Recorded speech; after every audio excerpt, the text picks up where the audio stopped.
In a discussion with a fellow YouTuber on the prospect of making an FAL video, I did say I would not be appearing in short shorts. I lied.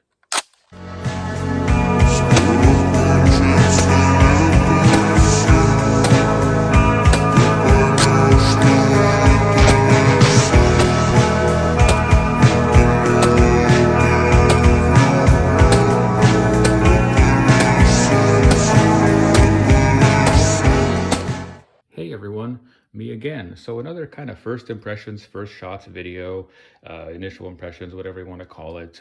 This time on a DS Arms SA58. If you've been following some of these other overviews I've been doing, don't worry, I haven't abandoned any of these series, not like the VZ58 or Pioneer 556. Actually, a big update is coming up on that soon, but all that stuff is still in the rotation. I haven't abandoned the Milsurp stuff either. But in any case, this is from what I understand, not really a surplus rifle.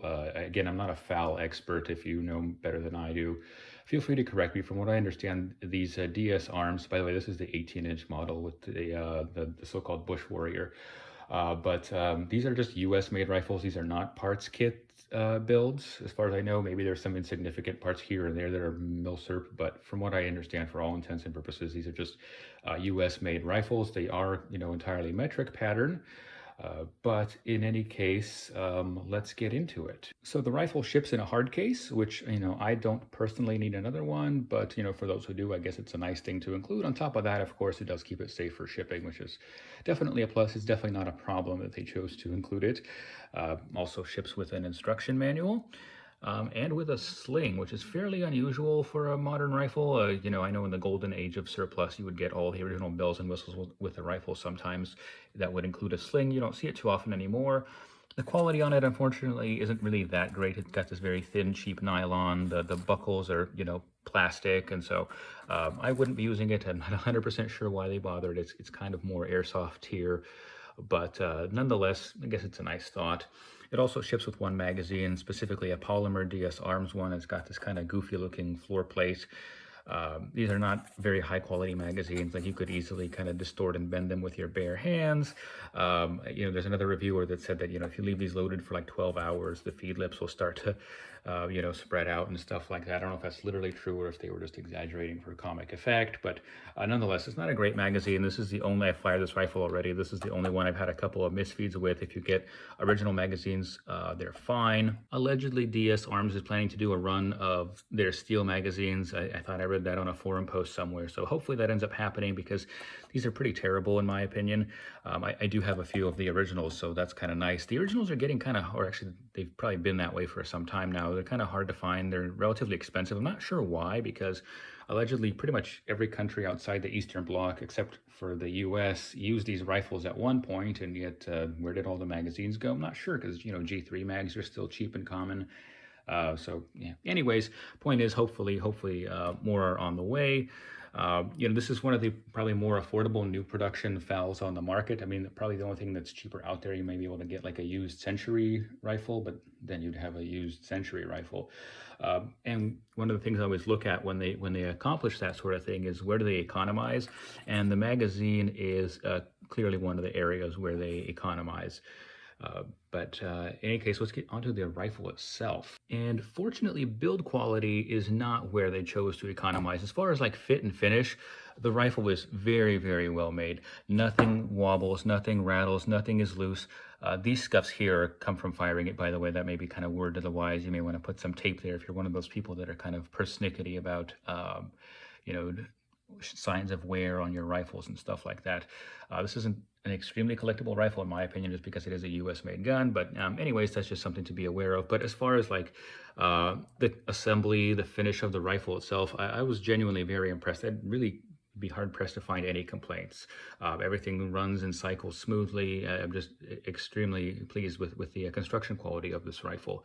Now, they did economize on the features a little bit. So, for example, it's cut for a carry handle, but does not include a carry handle. It just kind of has this spacer, I guess you could call it.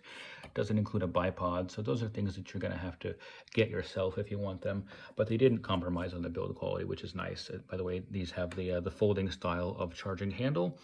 But overall, like I said, very, very impressed with the build quality. By the way, I got mine from AIM Surplus. They're not the only retailers that have them, but as far as I could find at the time, they probably had the best price. But yes, uh, very, very pleased with the construction quality. So how does it actually shoot? So FALs have a reputation of being kind of finicky. I find that this is really more partially true. They do have a lot of different gas settings as far as the adjustable gas system goes. It seemed to have come from the factory tuned for 7.62 NATO. The first ammo that I fired from it was kind of Portuguese surplus, and it ran perfectly, ejected very positively without issue. It did have a couple of misfeeds with this magazine though, but in the original magazines, I didn't have a single problem with anything that I fired. But then when I switched to Wolf, let's say, then the rounds, or rather the spent casings, were just kind of falling out of the ejection port, pretty much landing right at my feet. So clicking this over just 2 more clicks, and suddenly the Wolf started running perfectly without any sort of issue. So it is something kind of to be aware of, that you will have to tune it a little bit. But if you kind of get it set, get it dialed in, it will run perfectly fine without really any issue. And as long as you're kind of aware of where certain ammunitions are relative to one another, it shouldn't be too much of a problem. I mean, unless you're feeding it some kind of like dog's lunch where you have this drawer of like loose ammo of 4 different manufacturers, 2 of which you can't identify, and you're going to put it all in one magazine, yeah, you might have problems with this. Something like a G3 or like an AK pattern rifle like a Zastava M77, they would probably tolerate that a little better. But overall, I'm very, very pleased with it. Of course, I haven't done any serious like accuracy work with it. It's just more plinking. Of course, that's coming in the next installment, as well as how well it holds up and such. Of course, this ammo is fairly, it's more expensive than say 5.56 or 7.62 by 39. So might not do like a whole like 3,000 round torture test or anything like that. Well, I don't really torture test any of my rifles anyways, but nonetheless there will be an update as far as that stuff goes. But so far I'm off to a very good start. This is exactly the kind of start that I like to get, where I don't encounter any serious insurmountable problems. Like I said, the only thing that came close to being a problem were these magazines, but if you get good magazines, you should be good to go. So far so good. That's really all I can say. That's really it for now. Thank you for watching as always.